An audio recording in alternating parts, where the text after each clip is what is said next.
មែនត្រង់ឡើងទៅផ្ទុំជាមួយនឹង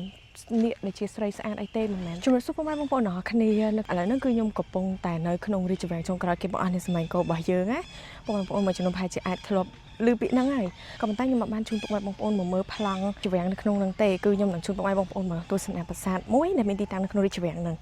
ហើយមានបងប្អូនសំណូមពរខ្ញុំច្រើនខ្លាំងមែនតើតាំងពីវីដេអូមុនមកថាចង់ឲ្យខ្ញុំមកលេងប្រាសាទហ្នឹងឥឡូវគឺខ្ញុំជូនតាមសំណូមពរពុកម៉ែបងប្អូនអរគ្នាហើយប្រាសាទដែលខ្ញុំនឹងជូនពុកម៉ែបងប្អូនមកលេងនេះគឺគេហៅថាប្រាសាទភិមានអាកាសដែលមានទីតាំងស្ថិតនៅខាងក្នុងរាជវាំងណាបងប្អូនចិត្តប្រាសាទបាពួនហ្នឹងឯងបងប្អូនគឺនៅសៀមរាបនៅខេត្តសៀមរាបខ្ញុំនឹងនិយាយពីប្រវត្តិខ្លះពាក់ព័ន្ធជាមួយនឹងប្រាសាទនេះតើប្រាសាទភិមានអាកាសនេះបងប្អូនគឺមានពុកម៉ែបងប្អូនយើងមួយចំនួនគឺសន្និដ្ឋានថាធ្លាប់ជាកន្លែងដែលកកើតទឹកដីខ្មែរយើងដំបូងណាគេថាការកកើតសម័យនគរភ្នំបងប្អូននិយាយទៅពាក់ព័ន្ធជាមួយនឹងរឿងដំណើរដែលនិយាយថាទីតាំងនគរកោកធ្លុកស្ថិតនៅតាណាហ្នឹងគឺមតិបងប្អូនយើង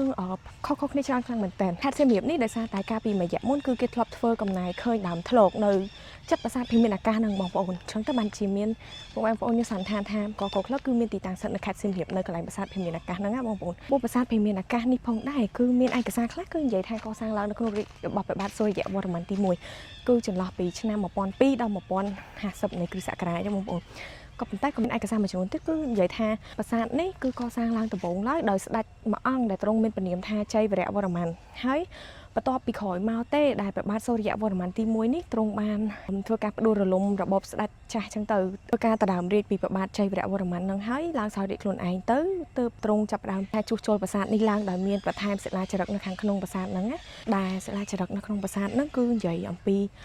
ពាក្យសម្បត្តិរបស់មន្ត្រីដែលបានធ្វើសច្ចាប្រណិធានថានឹងកាត់ដៃខ្លួនដើម្បីថ្វាយទៅកាន់ស្ដេចចឹងទៅអំណះតទៅគឺអត់ក្បត់បរិជាទេបើមិនជាក្បត់គឺសូមឲ្យខ្លួនឯងធ្លាក់នរក32ជាន់រហូតដល់លែងមានព្រះច័ន្ទព្រះអាទិត្យចឹងណាបងប្អូនហើយក៏បាននិយាយថែមទៀតថាបើមិនជាពួកគាត់អត់ក្បត់បរិជាទេគឺសូមឲ្យបរិជានឹងមើលថែទំនុកបរំគ្រួសាររបស់គាត់អីចឹងទៅអាហ្នឹងគឺពាក្យសម្បត្តិរបស់គាត់គេក៏មានរឿងព្រេងពាក់ព័ន្ធជាមួយនឹងប្រាសាទមួយនេះបងប្អូនចាំមើលខ្ញុំនិយាយពាក់ព័ន្ធជាមួយនឹងរឿងព្រេងនេះប្រាសាទនេះទៅកាន់ពុកម៉ែបងប្អូនអរគ្នាក៏ប៉ុន្តែមុនពេលឡើងទៅលើគឺខ្ញុំចង់បង្ហាញពុកម៉ែបងប្អូនអំពីអាវមួយដែលខ្ញុំកំពុងពាក់ហើយជាមួយនឹងកសែងសូត្រនេះដែលខ្ញុំកំពុងពាក់បងប្អូនគឺខ្ញុំបានមកពីខាងរូបថតអ្នកទាំងអស់គ្នាគឺ collection ថ្មីរបស់គាត់អ្នកគ្នាមានឈ្មោះថាសារ៉ាទេវីបងប្អូនខ្សែដែលខ្ញុំពាក់នេះគឺតសៃសូត្រសុទ្ធណាអ្នកគឺសូត្រ 100% មកហើយចំពោះ bag នេះគឺខ្ញុំពាក់ឡើងប្រឡាក់អ្នកគឺមើលកន្លែងប្រឡាក់នេះអីគឺកតុងសុទ្ធអ្នកគ្នាហើយនិយាយទៅគឺទាំងអាវទាំងអីពាក់ទៅអត់ហប់ទេខ្ញុំពាក់ដល់ប្រាសាទមានពាក់ខ្លាំងមែនតើអ្នកគឺជាពិសេសអាកសែងនេះដោយសារពាក់ទៅវាអត់ហប់ហើយពាក់ទៅវាលយដែរយើងថតរូបថតអីមកស្អាតតែអ្នកគ្នាខ្ញុំមិនមែនអ្នកបកាយ fashion បកាយអីក៏ប៉ុន្តែនៅពេលដែលខ្ញុំពាក់ឈុតនេះខ្ញុំមានអារម្មណ៍ថាអែមតែអញ្ចឹងបើសិនជាពុកម៉ែបងប្អូនអ្នកគ្នាចង់បានគឺអាចឆាតទៅកាន់ page រូបថតដែលខ្ញុំដាក់នៅខាងក្រោមនឹងបានបងប្អូនអូខេបងប្អូនអ្នកគ្នាដោយសារតែខ្ញុំតំតែមើលមិញទៅគឺគេបាំងខ្សែអត់ឲ្យយើងឡើងទេយើងអាចមើលបានត្រឹមតែខាងក្រោមទេណាអញ្ចឹងខ្ញុំនឹងថតពីក្រោមឲ្យពុកម៉ែបងប្អូនមើលហ្មងទៅហើយខ្ញុំនឹងនិយាយអំពីរឿងគេថាមិនរឿងព្រេងហ្នឹងរឿងតពីជីតាខ្វាន់ណាគ្នាស្គាល់ជីតាខ្វាន់អត់ជីតាខ្វាន់ហ្នឹងគឺជាទូតចិនម្នាក់ដែលធ្លាប់ធ្វើដំណើរមកលើទឹកដីកម្ពុជាយើងធ្វើដំណើរពីចិនមកទឹកដីយើងហើយក៏ជីតាខ្វាន់ហ្នឹងធ្វើការកត់កំណត់ត្រាមួយចំនួនពាក់ព័ន្ធជាមួយនឹងទឹកដីយើងបងប្អូនជាអ្នកទាំងអស់គ្នាមានពេលគឺខ្ញុំ recommend អ្នកគ្នាទៅស្ដាប់កំណត់ហេតុជីតាខ្វាន់បានគឺកាលពីសម័យហ្នឹងជាមួយបងប្អូនខ្ញុំនិយាយប្រាប់ជាតាខ្វាន់មកនេះហ្នឹងគឺឆ្នាំ1296កាលពីមុនហ្នឹងគឺដូចថាខ្មែរយើងធ្លាប់គេថាយកជាលក្ខណៈសួយសារក៏ទៅថ្វាយស្ដេចចិនរហូតចឹងណារហូតដល់ឆ្នាំមួយដូចជាកំឡុងសតវត្សទី13ហ្នឹងហើយបងប្អូនគឺចិនធ្លាក់នៅក្រោមអាណានិគមរបស់ម៉ុងហ្គោដល់ពេលធ្លាក់នៅក្រោមអាណានិគមរបស់ម៉ុងហ្គោចឹងទៅខ្មែរយើងចាប់ផ្ដើមឈប់បញ្ជូនសួយសារក៏ទៅស្រុកគេចឹងណាដល់អញ្ចឹងទៅខាងចិនហ្នឹងគឺគេបញ្ជូនជាតាខ្វាន់ហ្នឹងមកស្រុកខ្មែរហ្នឹងក្នុងនាមជាទូតម្នាក់ដើម្បីរំលឹកឲ្យខ្មែរហ្នឹងថាកុំភ្លេចថាខ្លួនឯងធ្លាប់យកសួយសារក៏ទៅស្រុកគេចឹងទៅចង់ឲ្យខ្មែរហ្នឹងបន្តបញ្ជូនសួយសារក៏ទៅស្រុកចិនចឹងទៀតទៅចិនជាមួយនឹងអឺរ៉ុបអីហ្នឹងគឺភាគច្រើនគឺចូលចិត្តកត់ត្រាអញ្ចឹងទៅដល់កន្លែងណាក៏ដោយគឺតែងតែមានការកត់ត្រារឿងនេះរឿងនោះចឹងណាសូម្បីតែមកខ្មែរយើងហ្នឹងក៏គាត់មានកត់ត្រាហើយនៅក្នុងកំណត់ហេតុដែលគាត់កត់ត្រាហ្នឹងគឺគាត់មានកត់ត្រាពាក់ព័ន្ធជាមួយនឹ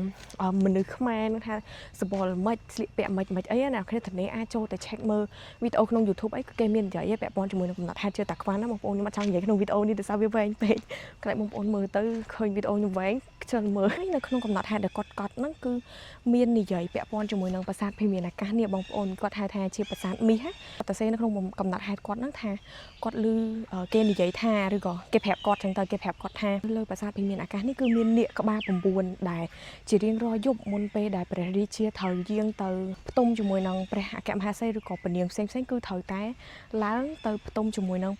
នៀកក្បាល9នឹងសិនតែនៀកក្បាល9ហ្នឹងគឺបានប្រែកាឡាជាស្រីស្អាតអីចឹងទៅដើម្បី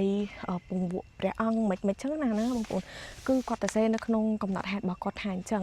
បើសិនជាព្រះរាជាអត់ផ្ទុំជាមួយនឹងនៀកក្បាល9នឹងនៅលើប្រាសាទទេគឺទឹកដីនឹងរលាយអីចឹងណាហើយនឹងមានសង្គ្រាមមានអីកើតឡើងអញ្ចឹងទៅក៏ប៉ុន្តែអាហ្នឹងគឺយើងមិនអាចនិយាយបានថាជារឿងប៉ិតទេព្រោះដោយសារតែពាក្យដែលគាត់ប្រើនៅក្នុងកំណត់ហេតុហ្នឹងគឺគាត់និយាយថា